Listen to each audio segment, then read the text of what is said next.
بسم الله الرحمن الرحیم. به نام خداوند بخشنده و مهربان. و بعد السلام علیکم دوستان عزیز و ارجمند.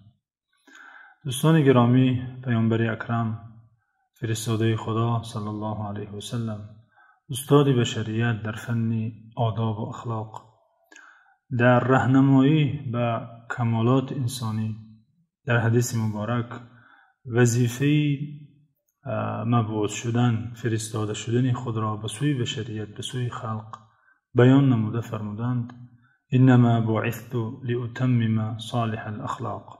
همانا من فرستاده شدم به سوی شما، من به این خاطر آمدم تا اخلاق نکو را برای شما پره سازم، تعلیم دهم، راهنمایی کنم.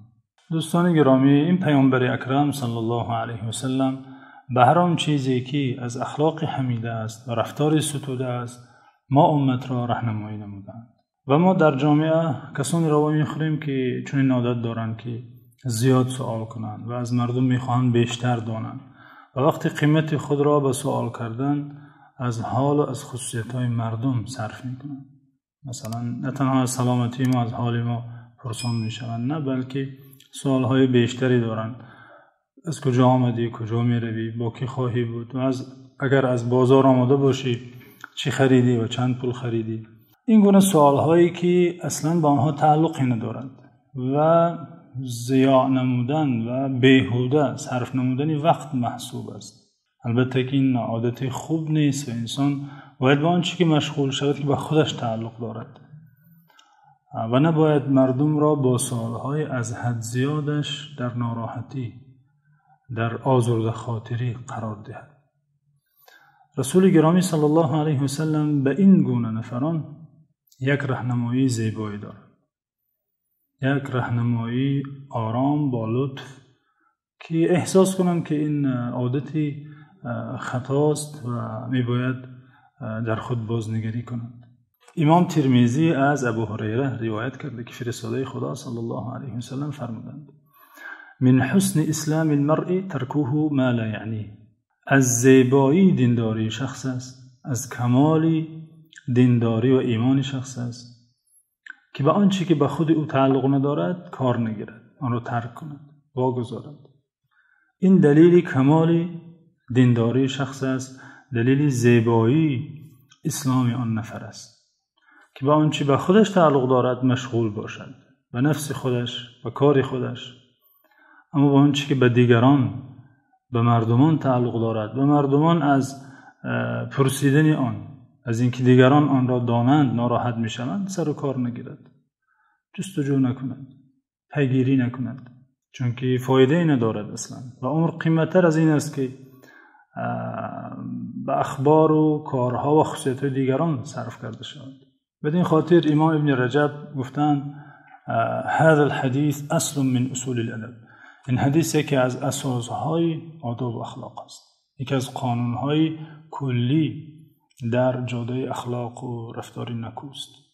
این چنین امامان دیگر، محدثان دیگری گفتند: هذا الحديث من جوامع كلمه صلی الله علیه و سلم و یعم الاقوال والافعال. یعنی این حدیث از احادیث جوامع الکلم است. جوامع الکلم یعنی جمله های کوتاهی که بسا معنای وسیع دارند و در مورد سخن و رفتارند. یعنی آنگونه که انسان نباید با آنچه که به خودش تعلق ندارد مشغول نشود، نپرسد، این چنین پشت آن چیزها نگردد، پشت آن چیزها نرود، از آن چیزها نشنود، با آن چیزها خودش را مشغول نسازد، نه زبانش را نه دیگر اعضای بدنی خود را، بلکه به آن مسئله های سرگرم باشد، مشغول باشد که وابسته خودش است، به نفعی یا دنیای خود یا آخرت خود است. از بس که عمر انسان کوتاه است و ارزشمند است و ساعتهای عمر او چون دردانه ها، چون گوهری است که میباید به کاری سودمند صرف شود و این دنیا زراعتگاه آخرت است.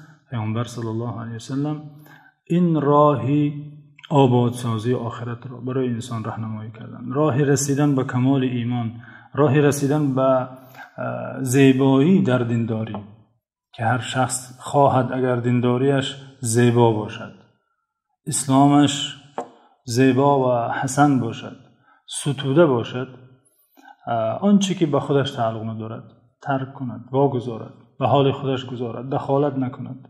پس این حدیث شریف ما را به این راهنمایی میکند که شخص که هر قدر به امور دیگران دخالت نکند، کار نگیرد، این دلیل آن است که ایمانش کاملتر است، اسلامش زیباتر است و این چنین این زمان ترغیب بر آن است که انسان به کار خود سرگرم باشد و لحظه های عمر خود را به چیزهای نافع، سودمند، آنگونه که در حدیث دیگر پیامبر صلی الله علیه وسلم فرمودند احرص علی ما ینفعک، و آنچه که بر نفع تو است حریص باش، آن را انجام ده، آن را پیدا کن، پشت آن باش.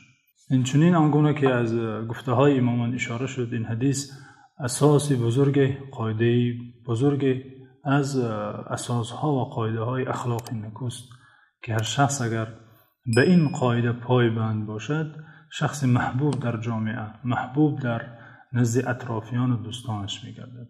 به امید رسیدن به قله های بلند در اخلاق نکو و کمال انسانی. خدا نگهدارت.